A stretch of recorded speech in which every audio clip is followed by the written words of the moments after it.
Brenda, hasta cáncer, ¿no es cierto? Se supone que es para el grupo que... A ver. Nódulo pulmonar. Puede ser nódulo pulmonar solitario, uno solo, o múltiples. Los nódulos pulmonares, habrá 100 o más causas de nódulos pulmonares. Muchísimas causas de nódulos pulmonares. Sin embargo, algunos, la gran mayoría, van a ser tumores benignos y un pequeño porcentaje, felizmente, tumores malignos. El cáncer de pulmón no es frecuente, es uno de los que estará en 8º lugar o 10º lugar en estadísticas, pero es uno de los que tiene más mortalidad. Decirle al paciente que tiene cáncer pulmonar estadio clínico 4, de hecho que va a morir este año. Si es que no le doy un biológico, una quimioterapia dirigida. Si le doy una quimioterapia general, igualito es normal. Pero si le doy una quimioterapia dirigida, puedo mejorar ese pronóstico. Por eso es importante que nosotros, como screening, hagamos tamizajes a la población de riesgo. Quiere decir que si el paciente tiene antecedente familiar, fumador pesado, trabaja en industria, yo tengo que hacerle radiografías seriadas por lo menos. Y si tengo algún síntoma o antecedente de cáncer familiar o antecedente en otro órgano, tengo que buscar un nódulo pulmonar con tomografía, porque el diagnóstico no lo hace siempre la radiografía. Recuerden que nuestro tamaño de nódulo es 0.6 milímetros. O sea, no, menos de 6 milímetros, no 0.6 milímetros, 0.6 centímetros, 6 milímetros. 6 milímetros a mí me parecería normal en una tomografía. Sin embargo, el adenocarcinoma se diagnostica ya desde los 6 milímetros. ¿No? Por eso es importante. Cuando nosotros hablamos de tumores benignos, que son una de las 100 causas de nódulos, van a ser los menos. Son muy rarísimos hacer el diagnóstico de tumor benigno. Vamos a hablar de los 3 principales: el amartoma, los adenomas y los papilomas.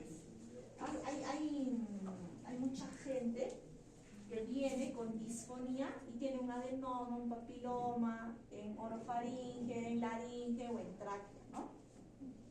Estos tumores benignos, como los malignos, pueden ser centrales periféricos, son hallazgos generalmente, y los que más vamos a hablar, los papilomas, los adenomas y amartomas, porque son más frecuentes. Recuerden que un tumor benigno no infiltra, generalmente crece desde el epitelio, abarcando un poquito la capa, pero son exofíticos, hacia afuera, no infiltran vasos, a diferencia de las neoplasias.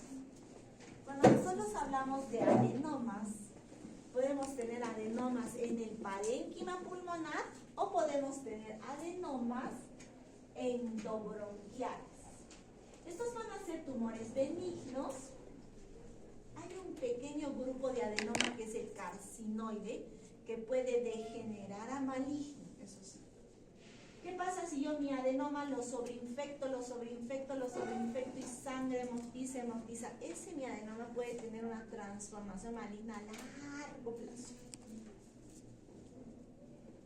Son tumores epiteliales de bajo grado de malignidad, originados en glándulas mucosas o ductos de la vía aérea principal. Originados en esas glándulas mucosas o los ductos. Tiene potencial de recidiva, muy rara vez metástasis. Generalmente es de 1 al 5% de todos los tumores pulmonares primarios en gente joven de mediana edad, de 40 a 50 años, puede ser igual en ambos sexos. Rara vez se ve asociada con el tabaquismo, y acá están los grupos de adenomas. El tumor carcinoide, que puede ser típico o atípico. Y estos tumores carcinoides se van a comportar como unos tumores endocrinos de presentación, a veces diaforéticas crónicas, a veces pseudocijal, a veces prediabéticos, etcétera, etcétera. Los cistoadenomas mucinosos, tumores mixtos y los oncocitomas. Eso me lo dice el patólogo. Dependiendo de su presentación clínica, los adenomas, como van a ser crecimientos, nódulos que pueden ser endobronquiales o intraparenquimales, puede ser obstructivo, puede darnos un síntoma infeccioso, un síntoma sistémico o ser un hallazgo. Si el adenoma crece en el bronquio, en la mitad del bronquio, el paciente va a ser tosedor, tosedor, tosedor. Y si crece mucho, ya me va a dar un cuadro de obstrucción con silbido, puede haber hemoptisis, puede haber atelectasias hacia atrás, etcétera, etcétera. Infeccioso porque obstruye, no hay drenaje y puedo tener neumonías a repetición. Ahí sí tengo que estar muy atenta porque a veces no evaluamos bien la tomografía, los bronquios. Vemos parénquima, pero no vemos los bronquios a veces. Los sinones carcinoides, que son raros, pero que generalmente se asocian a este adenoma carcinoide o pseudocarcinoma. Para estos adenomas lo más importante es la resección, que puede ser endoscópica o quirúrgica. Si yo lo opero, soluciono el problema, porque es un tumor benigno. Entonces, el tratamiento quirúrgico para un adenoma en un paciente que tiene algún grado de riesgo, por ejemplo, que es fumador, o tiene antecedentes familiares, etcétera, yo prefiero operar. O puedo darle el osteoide cuando yo tengo un síndrome carcinoide, ¿no? Entonces puedo tener un pseudocijar, un pseudolupus, puedo tener un síndrome de resistencia a la insulina y ser por un síndrome carcinoide. Le damos osteoide para disminuir esos síntomas. Sin embargo, el tratamiento de elección siempre es la cirugía. Es un tumor benigno que a veces es endobronquial y me va a dar síntomas. Yo puedo resecarlo endobronquialmente o puedo operarlo dependiendo de qué me afecta en mi tomografía. Hasta ahí nada más, el adenoma. El amartoma va a ser una malformación pulmonar. Antes se decía que era un tumor benigno, pero ahora se considera que es una malformación y que aparece después de los 50, 60 o 70 años. A veces no nos damos cuenta, empieza de crecimiento muy pequeñito, rara vez excede los 4 centímetros, pero va a ser un tejido anárquico, donde va a haber cartílago, grasa, epitelio conectivo, respiratorio, y es un conglomerado de células probablemente de origen pluripotenciales, de las células mesenquimales pluripotenciales que hacen ese crecimiento anárquico, no se diferencia en nada. Su incidencia es de 1 a 2 casos por 1000 autopsias, edad media, como les decía, puede ser 50, 60, 70 años, un poquito más en los varones, asociación rara con el tabaquismo. Hay adenomas parenquimatosos, que pueden ser subpleurales o intrapulmonares, y amartomas endobronquiales, que son los más raros.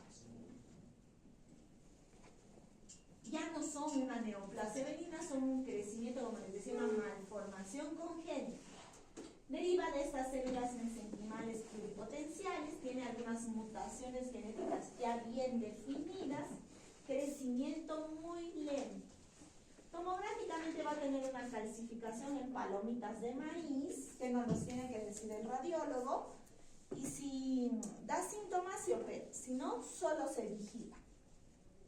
Puede ser de crecimiento endobronquial o de crecimiento parenquimal. Si es endobronquial, sí se tiene que operar, porque siempre le va a dar síntomas. Todo lo que está en el bronquio nos va a dar síntomas. Entonces, tos crónicas, silbidos, síndromes de obstrucción, atelectasias, sobreinfecciones, a veces hemoptisis, y es mejor operar. Tranquilos, ¿no? Y otro grupo de enfermedades son los papilomas. Recuerden, yo imagino que ustedes toditos deberían de ir al campo de la vacunación. Si bien es cierto, la campaña de vacunación no les cubre gratis, pero vacunan. Tenemos la papilomatosis, es una enfermedad de transmisión sexual. Entonces, ustedes que son jóvenes y que están por vivir su internado y su residencia, los varones médicos son promiscuos en la residencia. En el internado, todas las mujeres se les van a colgar a ustedes. El grupo de obstetrizas, el grupo de enfermeras, el grupo de técnicas, todos van a ser potentes de mujeres en la residencia. Tienen Por lo menos hagan caso en esto, vacúnense. La vacuna del papiloma humano les va a producir menos riesgo de desarrollo de papilomatosis y menos riesgo de cáncer. Recuerden que el cáncer ya ahora se puede prevenir. Hay varios cánceres que ya conocen. Uno de ellos, gracias a Dios, todas las niñas menores de 10 años se vacunan. Y nosotros los adultos podemos comprar la vacuna. Porque vamos a evitar ese riesgo de degeneración. Así que yo la próxima vez que venga quiero su carnet de vacunación de COVID. Sobre todo de los varones. Ya. Entonces, los papilomas puede ser un papiloma como 1000 papilomas. ¿De qué va a depender? De la carga. Y eso, por ejemplo, en las mujeres que dan parto vaginal y el niño se microaspira, desde niños tienen toda la tráquea, el bronquio y todo el sistema respiratorio lleno de papilomas. Y tenemos solo 3 pacientes que paramos viendo los papilomas, cómo crecen, cómo les dan otitis, en otros países que viven con traqueostomías y si llegan a morir de síndromes obstructivos. Entonces, si ustedes van a considerar ser madres, tienen que vacunarse. Por favor, ahí el 100% de esta clase tendría que salir con vacuna para el paciente. Es una prevención, una política de salud. Puede abarcar cualquier parte, como les decía, puede ser uno como miles de papilomas, una replicación activa, ¿cierto? Ya, hasta aquí. Esos 3, adenomas, amartomas y papilomas, sí los tenemos. La presencia. Tratamiento es igual del papiloma, es crioterapia, termoplastía, quemarlo, por último hacerle operaciones al paciente. Sacarlo, no hay como. Antivirales no sirven en este caso, ¿no? El nódulo pulmonar, ya les decía, ¿por qué nos interesa? Porque el cáncer empieza como nódulo pulmonar. ¿Qué me interesa saber del nódulo? El tamaño. Ya desde 6 milímetros. Si yo soy un fumador pesado y tengo un nódulo de 8 milímetros, opérenme. Que me tienen que hacer un seguimiento estricto. Recuerden que nuestro cáncer cambia de centímetro en centímetro, aumenta el TNM. El tamaño es muy importante. Mi corte va a ser menos de 6 milímetros, de 6 a 8 milímetros o de 8 milímetros. Mientras más grande, más riesgo de cáncer. Riesgo directamente proporcional. La densidad. 3 tipos de nódulos. Sólido, no sólido o subsólido. Sólido, no sólido y subsólido. Ahorita lo vamos a ver. Los vidrios despulidos y los subsólidos se pueden, así empieza el adenocarcinoma. Los bordes, ¿será liso, lobulado o espiculado? Si es espiculado, más cáncer. La calcificación, si tengo calcificación periférica, más cáncer. Si soy central, laminada, popcorn como el adenocarcinoma difusa, generalmente benignos. El periférico extrínseco es generalmente maligno. La cavitación, si se cavita, también es maligno. El nódulo pulmonar solitario es porque solamente hay uno. Hallazgo incidental muchas veces. Es muy importante en los programas de screening. Ahora, como hay IA en la tomografía, yo agarro, le hago al fumador pesado a 50 años y la IA me va a decir solito si está ahí. Un riesgo, es por eso. Ya tenemos programas y software establecidos para hallar los nódulos malignos. Ya el mismo programa hace. No sé cómo, pero hace. Muy importante, los factores de riesgo, la edad avanzada, tabaquismo, antecedente de cáncer extrapulmonar, si tengo fibrosis o enfisema, historia familiar de cáncer. Aquí está. Vidrio despulido, mixto y sólido. ¿Quién estaba rotando conmigo en la mañana? ¿Quién más? Jonathan, ¿con quién más vino? ¿Contigo? No, yo no tengo compañeros, ¿no? Ya, está jalado. Justo preguntar, ¿cómo es el nódulo de vidrio despulido? Existe el denominado vidrio. ¿Se acuerdan del diseño de medicina que veíamos? Que eran unos nódulos irregulares. Aquí están esos nódulos, ¿no es cierto? No siempre son redonditos, bonitos, de pared lisa, bien definidos. También son vidrios escurridos. Y miren, causas benignas. Tuve tuberculosis, micosis, puede ser histoplasma, coccidioides, micetomas, mucormicosis, hidratidosis, filariasis, ascariasis, brucilosis, neumocistosis, citomegalovirus, etc. Causas benignas. Causas benignas, amartoma, condroma, lipoma, linfangioma, hemangioma, etc. Fístulas, varices, infartos, bronquiolitis, entonces hay muchas causas de novia. Pero para eso le hacemos seguimiento sobre un factor de riesgo. Sobre un factor de riesgo, solo que ahora no sabemos porque hasta el reflujo nos hace dar cáncer, ¿verdad? Entonces todo es el factor de riesgo. Causas malignas. La siguiente clase es gran clasificación. Se ve un adenocarcinoma, un epidermoide de células grandes o células pequeñas, un tumor carcinoide, se ve metastásico, se ve sarcoma, linfoma, plasmocitoma, etc. Tengo que hacer siempre una radiografía y si quiero caracterizar mi nódulo, porque tengo un factor de riesgo, la tomografía, con contraste y sin contraste. Quiero escribir sin contraste, pero si yo ya quiero evaluar ganglios en un paciente fumador pesado, mejor le hago con contraste. Es que no hay otra forma de ver ganglios si no le pongo contraste. Y vamos a ver.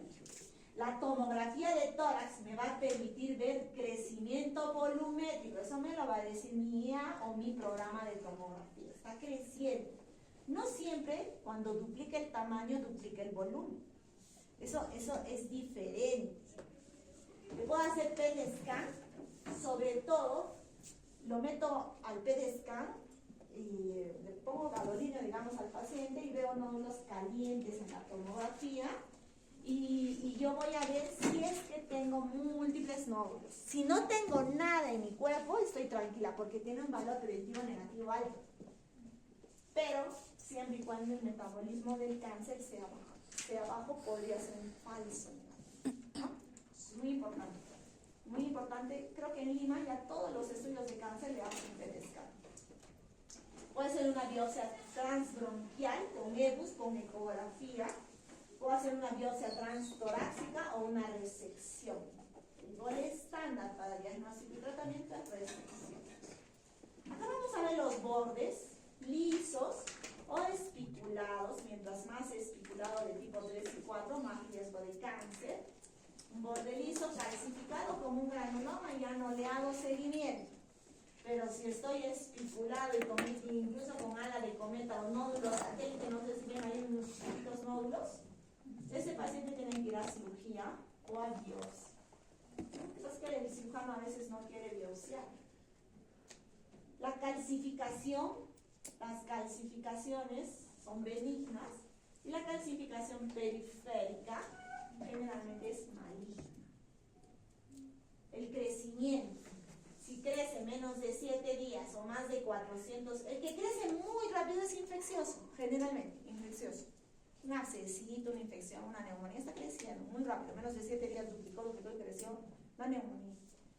Puede ser viral, bacteriana, lo que sea, pero es una neumonía. O el que crece más de 400 días, de crecimiento muy lento, más de un año y medio, y crece muy lento, de repente un amartoma, de repente un adenoma, de repente un lipoma, qué sé yo, de crecimiento más lento.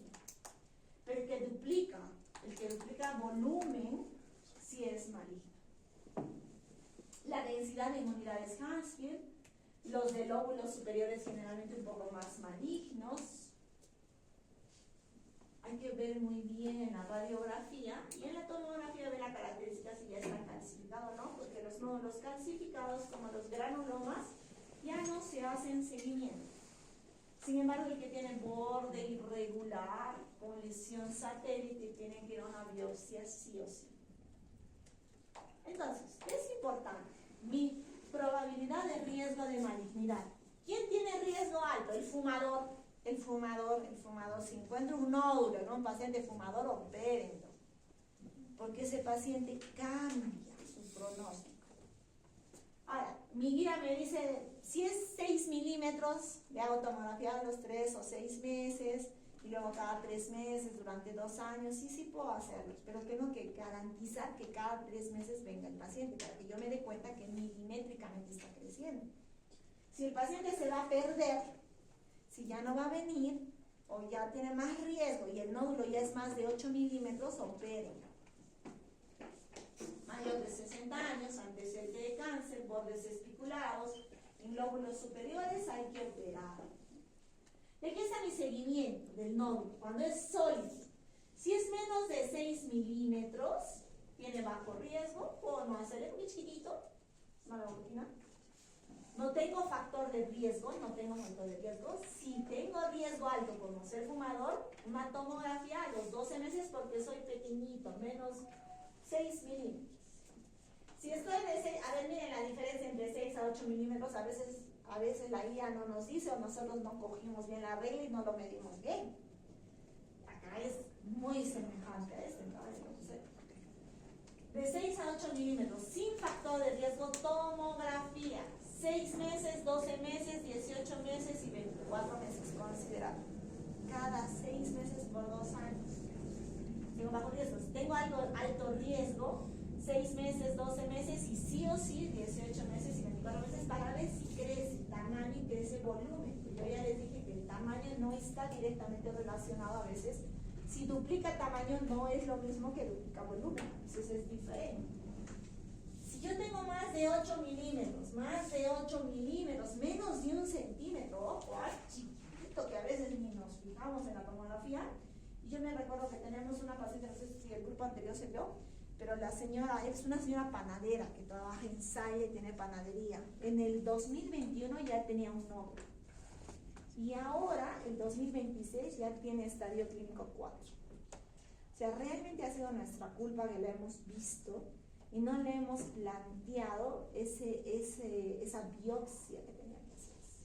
Pues que la señora también se pierde, los 4 años se ha perdido. Y ahí, ¿cómo ha cambiado de estadio 1 a estadio 4? Con mal pronóstico, un cáncer de pulmón. El que tiene más mortalidad junto con el cáncer de páncreas. A ver, de 8 milímetros, si tengo 8 milímetros, considerar tomografía cada 3 meses, PET, scan y biopsia, ya está grandecito mi nódulo. Tengo un paciente que tiene factores de riesgo, si tengo nódulo único, si tengo nódulos múltiples, igual tomografía 3, 6 meses, considerar más tomografías o incluso cuando son múltiples, ¿no?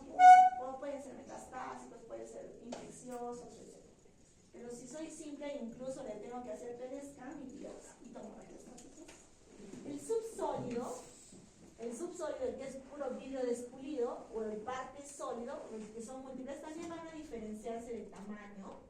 Cuando es más de 6 milímetros, le hacemos tomografías cada 6 meses. Si es parte, este es el que me preocupa. El que me preocupa más es el subsólido. Porque si tengo factor de riesgo, tomografía cada 3 meses. Hasta los 5 años. Y seguimiento.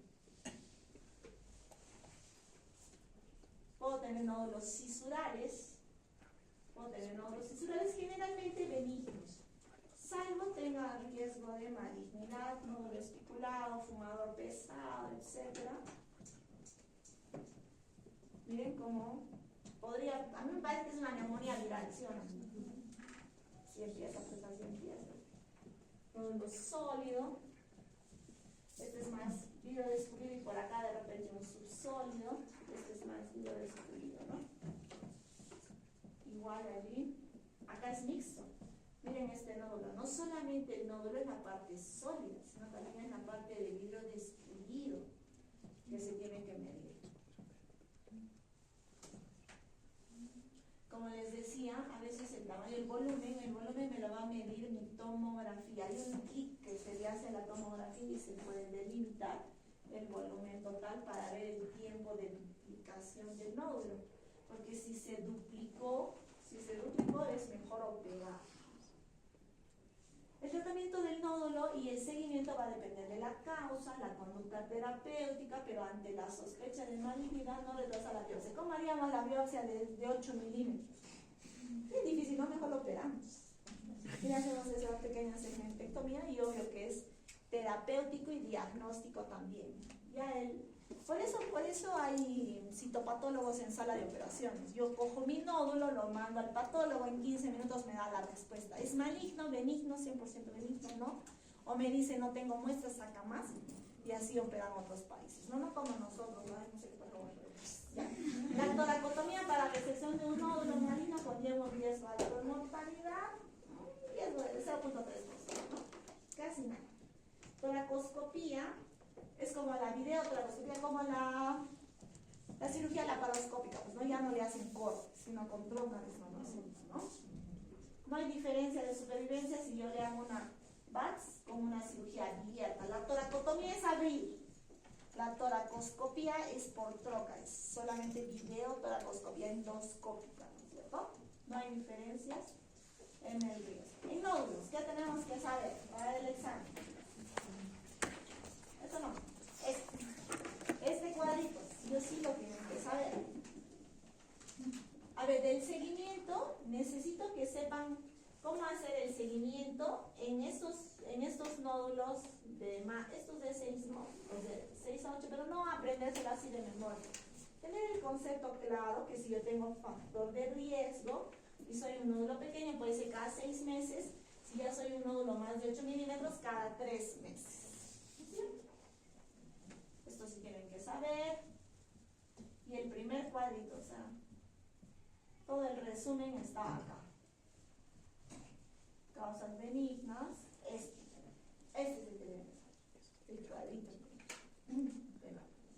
¿Alguna duda de nódulo pulmonar? ¿Nada? ¿Todo bien? Ya, 2 minutos descansamos y avanzamos.